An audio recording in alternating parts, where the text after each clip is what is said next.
भाई वीरेंद्र सींचा है आरजेडी को, और कई अवसर आए हैं भाई वीरेंद्र, कई अवसर आया पेटी लेकर, हमें पेटी लौटाया कि नहीं हम आरजेडी लालू यादव को नहीं छोड़ सकते हैं। और आप ऐसा छोटा सा, आप कितना उम्र होता होगा? आपको नहीं भेजा जाता? अरे भाई नहीं, हम क्यों, हम अभी विधानसभा है, ये है विधानसभा के सदस्य हैं अभी।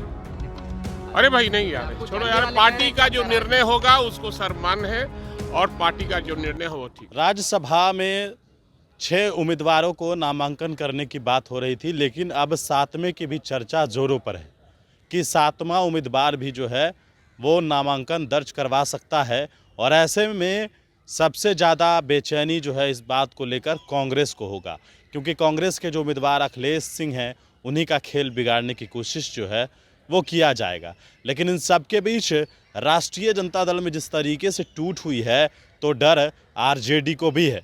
ऐसे में जब आरजेडी के भाई वीरेंद्र से ये सवाल पूछा गया कि आखिरकार राष्ट्रीय जनता दल के 3 विधायक टूटे हैं और भी टूट सकते हैं, क्योंकि खेला फिर से हो जाएगा, राज्यसभा में विधायकों का ही वोटिंग होता है। ऐसे में भाई वीरेंद्र ने अपनी बातों को रखा है।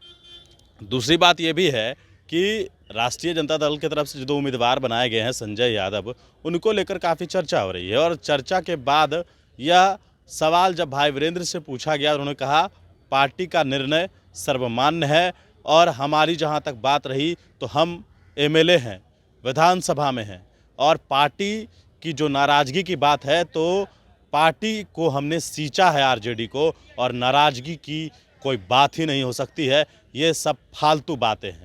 क्या कुछ कहा है भाई वीरेंद्र ने, सुनिए। आगे तक पहुंचाएंगे और जिताने का काम करेंगे। भाई वीरेंद्र जी, चुनावी बॉन्ड पर सुप्रीम कोर्ट ने रोक लगा दिया है, क्या कहेंगे? कौन चीज का? चुनावी बॉन्ड जो अरे देख लीजिए तब बोलिए तो नहीं, अच्छा लगेगा। चुनावी बॉन्ड पे आपको सुप्रीम कोर्ट ने रोक लगा दिया। क्या चीज के चुनावी बॉन्ड? हाँ, सुप्रीम जो कई जो कंपनियां चंदा देती थी, तमाम चीजें होती थी, उन सब पर रोक लगा दिया।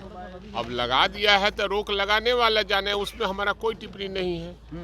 क्योंकि कंपनियों के चंदे को छुपाया जाता था।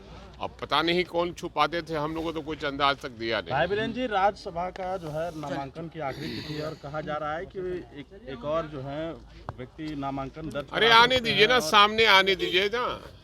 नामांकन कोई करेगा तो आरजेडी इंटैक्ट है, और पहले भी इंटैक्ट रहा है। सबसे ज्यादा खतरा इस बार आरजेडी पर ही है। कहीं नहीं, कोई नहीं, कोई खतरा नहीं है। जो गए हैं वो जाने। नियोजित शिक्षकों पर लाठी चलाई जा रही है। हम उसकी भर्त्सना करते हैं, और राज्य सरकार लाठी गोली की ही सरकार है, और चाहती है कि दमनकारी नीति से सारे लोग का आंदोलन हम ये करते हैं। हम उनके आंदोलन के साथ हैं, कंधे से कंधे मिलाकर उनकी मांग जो है उसको पूरा कराने का काम करेंगे। सर, सत्ता पक्ष कह रहा है कि संजय यादव जो राज्यसभा के कैंडिडेट बनाए गए, तो बिहार के यादव को चेतन आनंद ने आपको लेकर कहा है, सर क्या कहिएगा? चलिए, चेतन आनंद ने आपको लेकर कहा है कि भाई वीरेंद्र को जाना चाहिए। क्या कहिएगा? अरे पिता भी जाना है। आरजेडी से आप भी नाराज है क्या? चेतन आनंद ने कहा अरे कि भाई यार, वीरेंद्र को भेजना चाहिए। ऐसी बात बोलते हैं ना, इसीलिए गुस्सा आता है। नहीं, इसीलिए हमको गुस्सा आता है कि आप लोग इस तरह का सवाल क्यों करते हैं। भाई वीरेंद्र के ऐसे काटिएगा तो आरजेडी ही निकलेगा। अब क्यों ऐसा करते हैं? नहीं ना, आप नौजवान लड़का हैं, आप पत्रकार हैं, मैं चाहता हूं कि आप आगे बढ़िए, और इस तरह का गलत बात बोलकर हमको गुस्सा मत दिलाइए।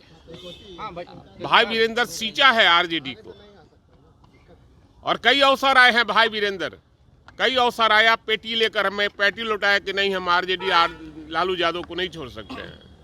और आप ऐसा छोटा सा, आप कितना उम्र होता होगा? आपको नहीं भेजा जाता? अरे भाई नहीं, हम क्यों, हम अभी विधानसभा है, ये है विधानसभा के सदस्य हैं अभी। अरे भाई नहीं यार, छोड़ो यार, पार्टी का जो निर्णय होगा उसको सम्मान है, और पार्टी का जो निर्णय हो वो ठीक है। सर, शिक्षकों पर लाठियां चलाई